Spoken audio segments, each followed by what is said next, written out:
Mrs. Stanley here. Let's talk about infinite limits and limits at infinity. So first, just to be clear, let's talk about what the two are. Infinite limits means the limit of something, let's say x goes to c, of f of x equals plus or minus infinity. That's what we mean by an infinite limit. The limit is infinite. Then the limits at infinity means the limit as x goes to infinity, or it could be the limit as x goes to negative infinity. So looking at those two differences, let's continue with the lesson. In our first lesson on understanding limits, you were confronted with these two situations, both limits that equaled infinity and limits of x going to infinity. Here we begin to compare and contrast the behavior of functions as they approach infinity, as well as functions that tend toward infinity. As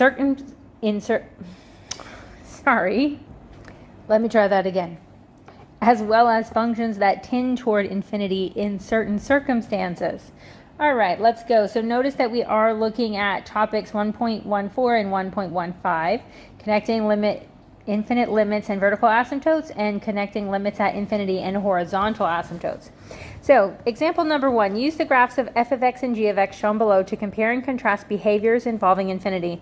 Then write your discovery and definition. So in this case, we're just looking at the two graphs. We have our graph of f of x here that's already visible, and g of x is a little bit lower. So we'll have to do a little bit of scrolling back and forth to answer the questions. But here we go.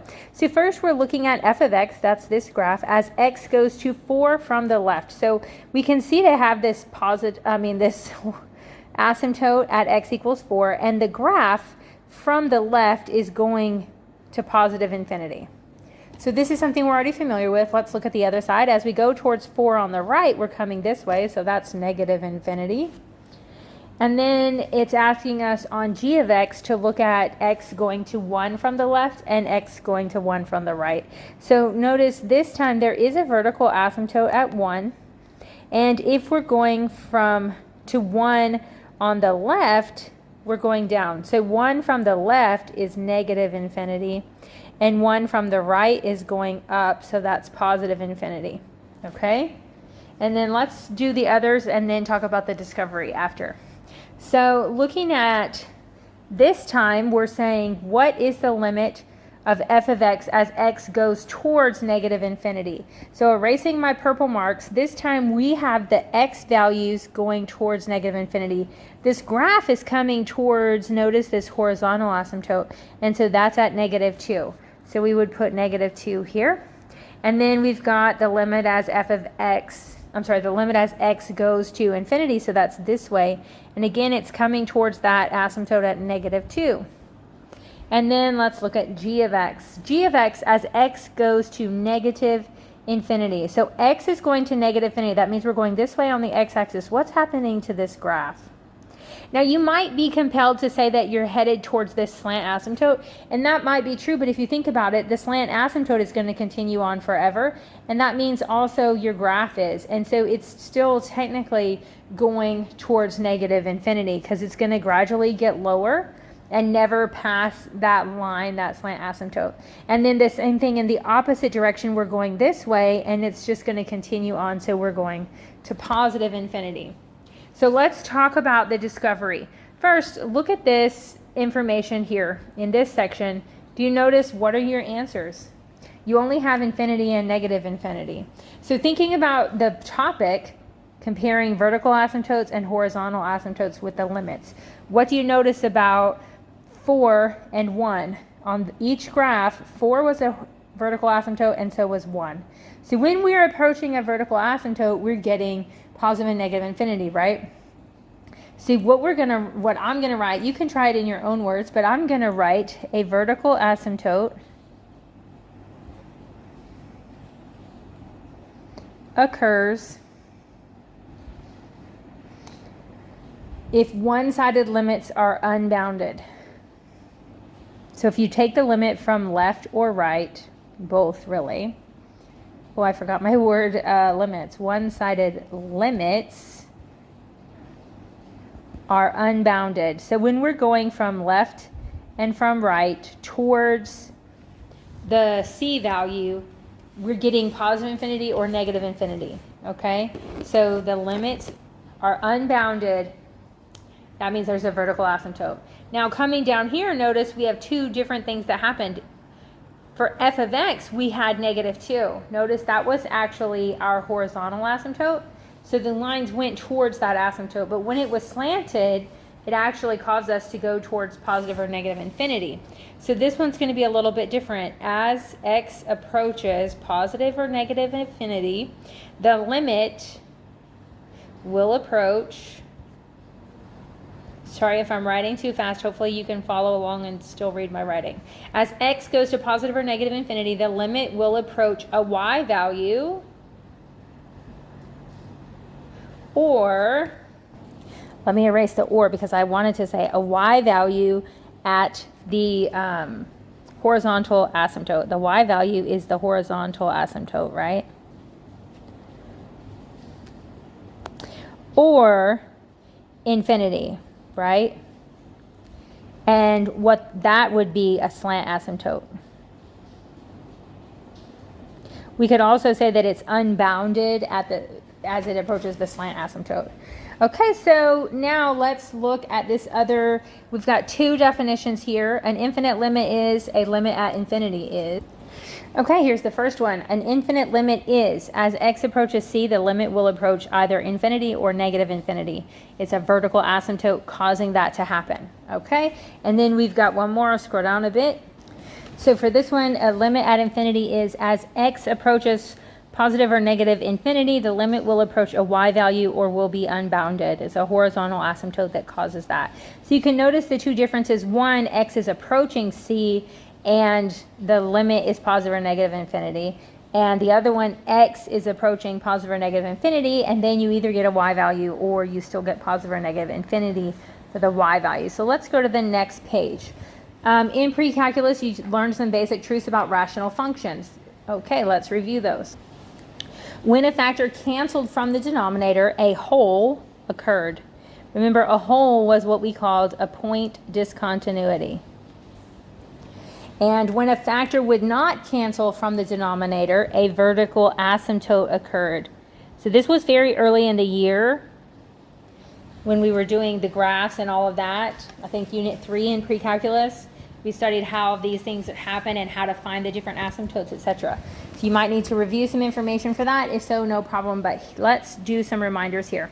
Use the previous equations to find the one-sided limits analytically. So here we go. We can first look at this letter A and see that the top can be factored. We could factor out a -2 and we would get x squared plus x minus 6 because we're factoring out a -2. So what's going to happen is when we factor the entire top, we're going to get -2, and then x squared plus x minus 6 is just going to be x plus 3 and x minus 2. And then on the bottom, we can factor x squared minus 6x plus 8. That one's going to be x minus 2 and x minus 4. And then what do we know about the x minus 2? That's going to cancel out. That's a whole. That's a point discontinuity. Now, what do we know about a vertical asymptote? We've got x minus 4 on the bottom, right? And we all can remember that when there's something on the bottom, we have to check what would make this to have an asymptote. If this was 4, if x was 4, we would have 4 minus 4, which is 0 in the denominator. So we know that that can't be correct. So what we can do now is we say, okay, the limit as x goes to 4 from the left. That's what it told us. And we can use our new simplified expression because we've canceled out the x minus 2's. And this is what we have left. And so we're going to pick a point really close to the 4, but coming from the left. So for example, I could use, 3.99. And I'm just going to test it. I'm going to say, what do I get here? Because I'm trying to figure out what is happening to my graph. Now, if I look at this on top, I have a negative times a positive. If you think about it, as we approach 4, whatever we have for x is going to be x plus 3. So in this case, 3.99 plus 3, we're going to have a positive times a negative. So that means it's always going to be the negative on top, right? This is a negative. And on the bottom, 3.99 minus 4 is going to be another negative. Well, what happens when I have a negative over a negative? It's going to cancel out to a positive, and so I'm going to go to infinity. If that's not making sense, just think about that. I plugged into 3.99. If you actually worked out this particular problem right here, you would get a positive answer. And what we're trying to think about is, would that always be true?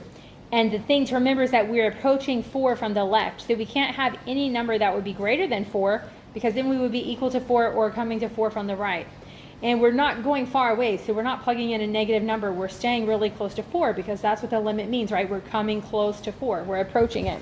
So this case, the limit is equal to infinity, and that is my answer. If you feel comfortable and ready to go ahead and try the next problem on your own, go ahead and do that. Pause and then check your work. And otherwise, I would just work through it, and you can see what you think. So looking at the top again, I can factor out a -2.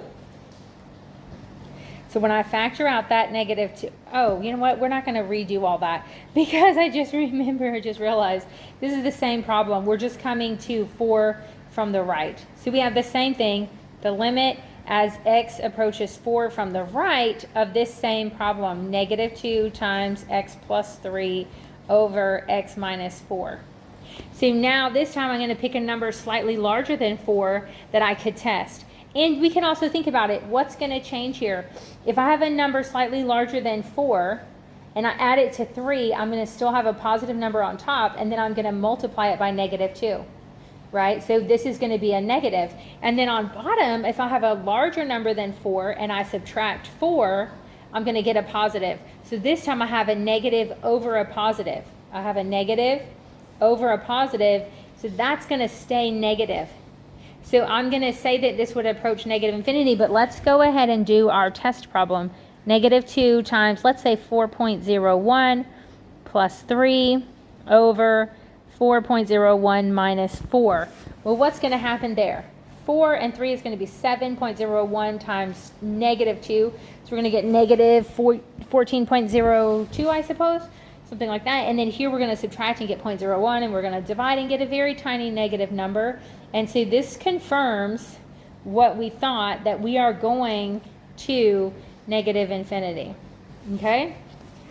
Now, the thing is, you want to be able to demonstrate how you got your answer. You can't just work it out in your head and then write your answer. Part of the AP exam on the free response questions, you've got to be able to show your thinking by writing on paper. So that's going to be important. So let's do C. Again, whenever you're ready, pause and try it on your own and then come back. Now, here's the problem. The top of this one is not going to easily factor. The bottom could factor. We could have 2 times x minus 1. So that does tell us that we have an asymptote, right? We know that if x equals 1, we're going to have a vertical asymptote. So that's what we are approaching. Notice here, we're approaching 1 from the left. So I'm doing the limit as x approaches 1 from the left of x squared minus 2x plus 5 over 2 times x minus 1. Now again, let's test a number or think through what would happen. Looking at the top, we're approaching 1 from the left. So we're not having a negative number, we're just having a relatively small number, because it's going to be like 0.99, etc. And when we square that, it's still going to be a positive, minus 2x plus 5. Remember, x is a very small number, so when we multiply it by 2 and subtract, that's not going to make a big difference, and then plus 5. It's not going to be big enough subtracting 2x to get rid of the 5, because we still have 1 from the left. So on the top, I'm going to get a positive. What's going to happen on the bottom? I'm going to have something smaller than 1, because I'm approaching 1 from the left. So something smaller than 1 minus 1 is going to give me a negative. A negative times 2 is going to give me a negative. So in this case, I have a positive divided by a negative, and so my limit is going to negative infinity. Let me write this more appropriately. This could be down here, for example, where I've showed my thinking, and then I can just put that my limit is going to negative infinity. If you are testing a number, for example, we can test 0.9, plug that in and see what you get, and confirm that you get a negative number. Okay? D, looking at D, I have the limit as we approach 1 from the right. Same problem that we just did in C. So this time we're approaching x. Oops, sorry, I meant to write a greater than symbol. I need my eraser. X is greater than 1 this time, okay? So I'm plugging in something bigger than 1. 1 squared, for example, would be 1 minus 2 plus 5. Now, remember, I'm approaching 1, so yes, it's bigger than 1, but it's not going to be something large. It's still going to be close to 1. So on the top, we're still going to get a positive in the same way that we did on C. So the top is positive, but now do we have anything to make a negative on the bottom? If I do 2 times anything bigger than 1, it's going to be bigger than 2. And I'm going to subtract 2 and I'm still going to get a positive, right? So my limit as x goes to 1 from the right, I'm going to write out the whole problem. X squared minus 2x plus 5 over 2x minus 2. My limit is infinity. Now remember, we can say that the limit equals infinity because we know in our minds the limit does not exist, but this is my way of telling you or the exam grader or anyone else, this limit does not exist because the graph goes towards positive infinity as x approaches 1 from the right. On C, we're telling them that this this limit does not exist because as x approaches 1 from the left, the graph is going towards negative infinity. So we're describing the behavior of the graph by saying that the limit is infinity or negative infinity. Now, moving down, definition and justification of vertical asymptotes. Here we go. This is very helpful information. Case number 1, h of c equals a non-zero over 0. So basically a number divided by 0. If this happens, then x equals c is a vertical asymptote. So remember we had those problems where it was like a number over 0, 0 over 0, infinity over infinity, and we called them indeterminate forms. That's still true. But we do know that if you have something, a number over 0, it's a vertical asymptote. And in case number 2, we see that if h of c equals 0 over 0, the indeterminate form, x equals c is the location of a hole. So remember, the location of a hole is a point discontinuity. Okay? So this is just information that we can use that would be helpful. The limit definition or justification of a vertical asymptote. So this is the way that we can justify, hey, I know there's a vertical asymptote here because why? Well, here's what we know.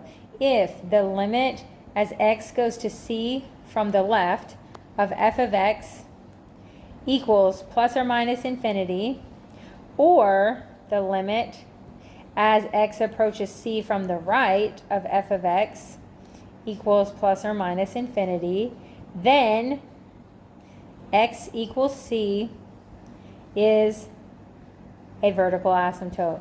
So if either side of the limit approaches infinity, then we know we have a vertical asymptote. We're just basically getting a definition that gives us that information going forward. So let's look at topic 1.13, removing discontinuities.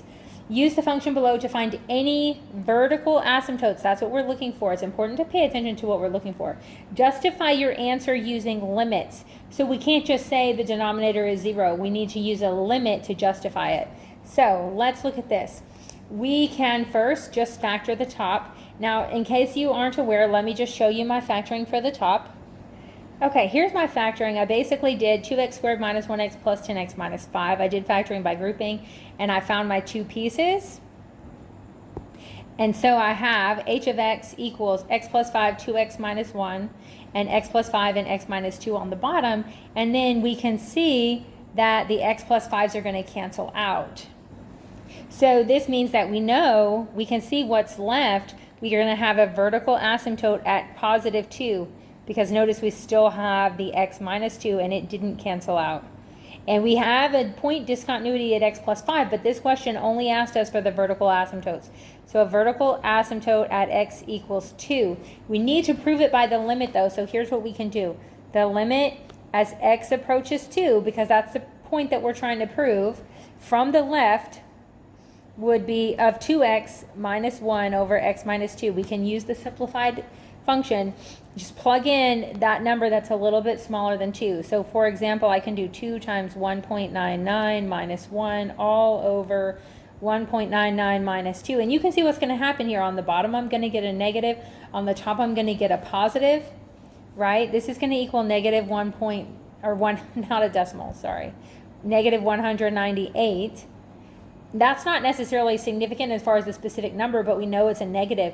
If we tried another value, 1.99999, we could see we would get an even bigger or lower negative number. And so what we have discovered is that the limit as x goes to 2 from the left of 2x minus 1 over x minus 2 is negative infinity. And then the other side, I can do the same thing. I can do the limit as x approaches 2 from the right, and just plug in a number that's a little bit bigger. I could plug in 2.01. And this time we notice I'm going to get a positive over a positive, right? So the limit as x goes to 2 from the right, I'm going to abbreviate that. I should have done that before. So what does that tell us? So we can write this out. Let me change my color. The limit as x goes to 2 from the left of h of x equals infinity. Remember that definition we just said, if either one of these limits goes to plus or minus infinity, then x equals c as a vertical asymptote. So I have proven it, but I can also say, and the limit as x goes to 2 from the right equals positive infinity. And I apologize, I left out my negative. This one was negative infinity, so let's fix that. Negative infinity. Therefore, x equals 2 is a vertical asymptote, because that was the definition. And actually, we have more than enough proof because we have both sides of the one-sided limits, not just one of them. So let's keep going. Now we're looking at limits at infinity instead of limits that equal infinity. But rather than making this one really long video, we will just stop here and do limits at infinity in a separate video.